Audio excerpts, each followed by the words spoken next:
Baiklah, saya akan menjawab pertanyaan-pertanyaan berikut.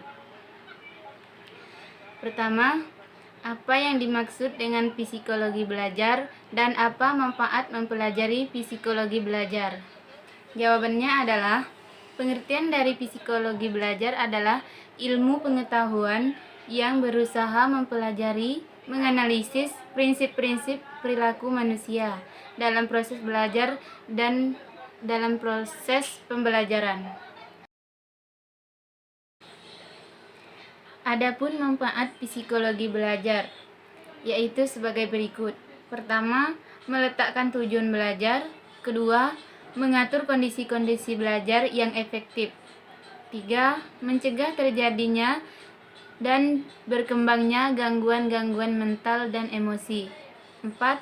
Mempertahankan adanya kesehatan jiwa yang baik. 5. Mengusahakan berkembangnya daya mampu. 2.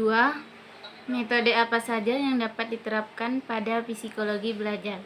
Jawabannya adalah, pertama, metode eksperimental. 2. Metode kuesioner. 3. Metode klinis. 4. Metode introspeksi. 5. Metode case study.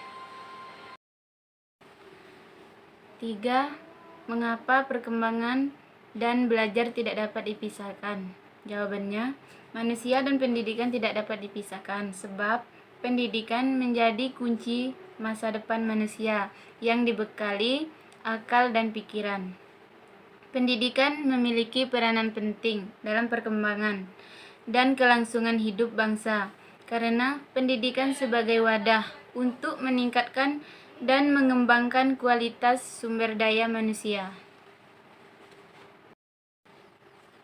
4. Apa pengertian belajar dan ciri-cirinya?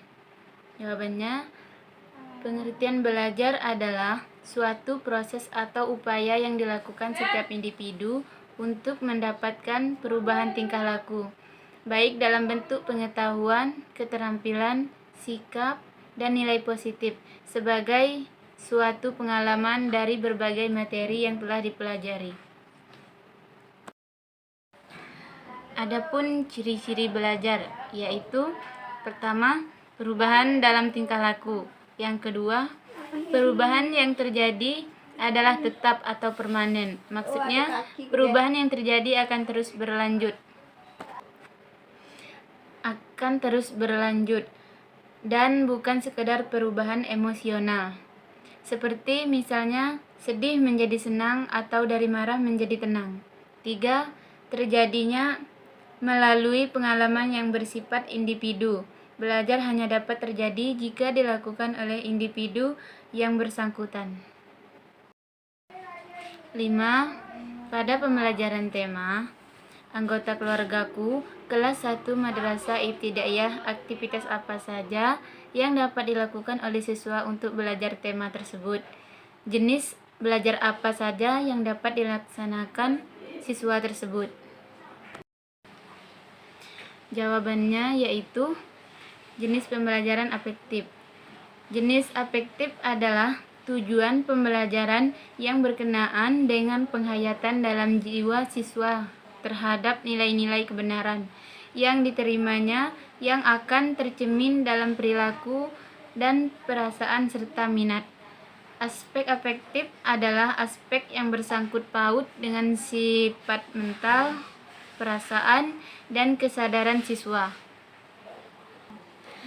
Jenis-jenis belajar secara garis besar yaitu belajar afektif, belajar kognitif, belajar psikomotor.